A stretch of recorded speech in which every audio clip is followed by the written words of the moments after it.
Kama ambavyo historia imekwisha somwa kuhusiana na siku hii ya uuguzi duniani, nisingependa sana kuirudia, lakini nikiri kwamba Mheshimiwa Rais wa Jamhuri ya Muungano wa Tanzania anaendelea kuboresha miundombinu ya sekta afya katika nchi yetu, na ikibidi anaendelea kuajiri watu katika sekta afya ambao wataendelea kwenda na kauli mbiu yake ya kuboresha maisha pamoja na afya za Watanzania wote kwa ujumla wake. Ndugu zangu wauguzi mlioko hapa, hii inadhihirisha nini? Kwamba maisha ya mwanadamu hubadilika kwa historia yake, ilivyokuwa jana na itakapokuwa kesho.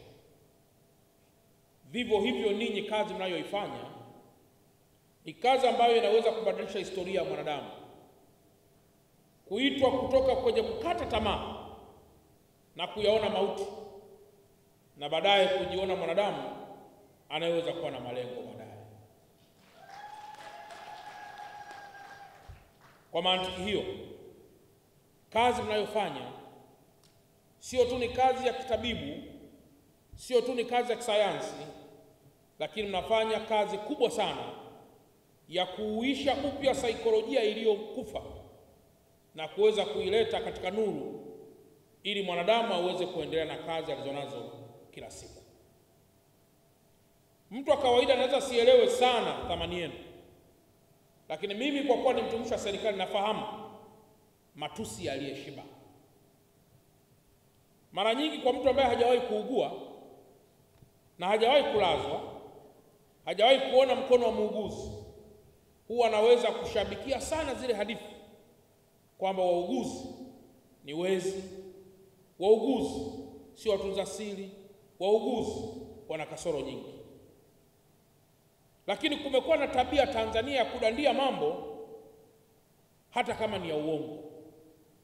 Niwatie moyo wauguzi, fanyeni kazi yenu kama ambavyo rais wetu amewaasa hapa, kwamba endeleeni kuimudu taaluma yenu kwa kuakisi zile falsafa zote za miiko ya taaluma yenu. Kwa mantiki hiyo, ninyi wauguzi endeleeni pia kujipa moyo kwamba wapo ambao wamekwisha sifu mno makuzi na maendeleo ya sekta ya afya Tanzania, na wapo ambao wanaiona Tanzania kama kimbilio, na wapo ambao wanaiona Tanzania kama msaada kwao. Sekta ya afya haiwezi kufafanuliwa hata kidogo bila kufafanua thamani ya wauguzi. Ni kweli kwamba daktari anaweza kumpima, ama mtu yoyote anaweza kumpima, au daktari anaweza kumpima mgonjwa. Ni kweli kabisa mgonjwa anaweza kuhitaji operation na akafanyiwa, lakini kama ataachwa bila muuguzi mwenye taaluma, bado mgonjwa anaweza kuhisi amefariki, lakini kumbe akiwa hai. Kwa ninyi wauguzi mna role pia ya kuwa wafariji, mna role pia kurudisha matumaini kwa mgonjwa, mna role pia kurudisha matumaini kwa wanaouguza wengine, kwa maana ya ndugu. Mna role kubwa sana pia kuleta tabasamu kwa mgonjwa, na mna role kubwa sana ya kufafanua taasisi mnayofanyia kazi kwamba inaweza.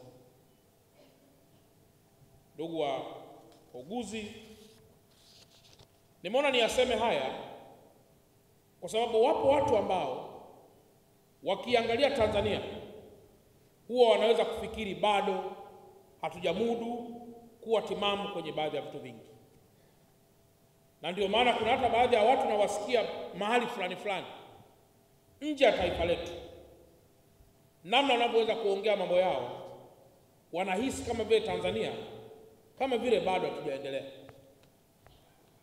na wakati fulani wanahisi wanaweza kuja Tanzania na kuharibu kabisa hata sovereignty ya taifa.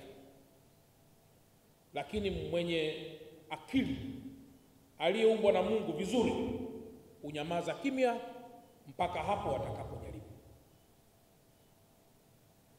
Kwa hiyo hata ninyi ni mashahidi wakati wa corona, pamoja na kwamba wengine wote walishindwa mambo mengi, lakini ninyi wauguzi mliwahudumia pia wagonjwa wa corona. Na wapo wauguzi ambao hawakuugua kabisa. Hii maana yake mjue kwamba Mungu ndiye anayewalinda, pamoja na kwamba ninyi mnaweza kujilinda. Na ndio maana nyakati kadhaa mimi nimesikika kwamba tunaweza tukachezea vitu vyote, lakini kamwe tusichezee sekta afya. Tunaweza kuingiza siasa vitu vingi sana, lakini kamwe tusiingize sekta afya. Sekta afya, ndugu zangu wauguzi, ni sekta ambayo inahitaji Watanzania tujitambue. Nafahamu ninyi wauguzi mnapitia mambo mengi.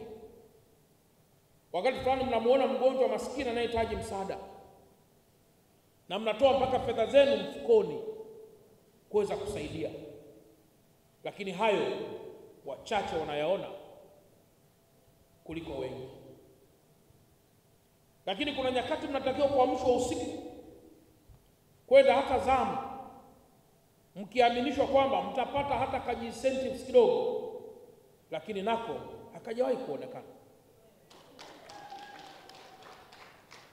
Lakini mnafanya kazi kwa moyo, sio kwa sababu yoyote ile, ni kwa sababu usipofanya kazi pia hakutakuwa na maana ya taaluma uliyoisomea. Kwa nami niendelee kuwatia moyo kwamba Mheshimiwa Rais wa Jamhuri ya Muungano wa Tanzania, pamoja na kuendelea kuboresha zaidi sekta afya, lakini pia ameendelea kuboresha maslahi kwa utumishi wake.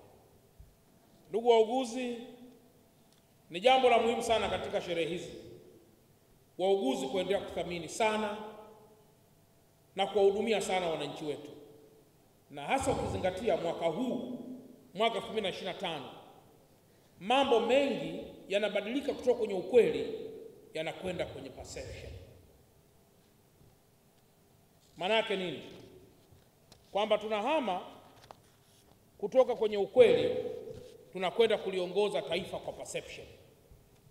Kwa hiyo jitahidini sana kuendelea kumsaidia Mheshimiwa Rais wa Jamhuri ya Muungano wa Tanzania, lakini kusaidia wananchi wetu kwa ujumla wake. Kila wanapokuja katika mahospitali yetu waione fahari ya kuwa na wahudumu, waione fahari ya kuwa na wauguzi wenye customer care.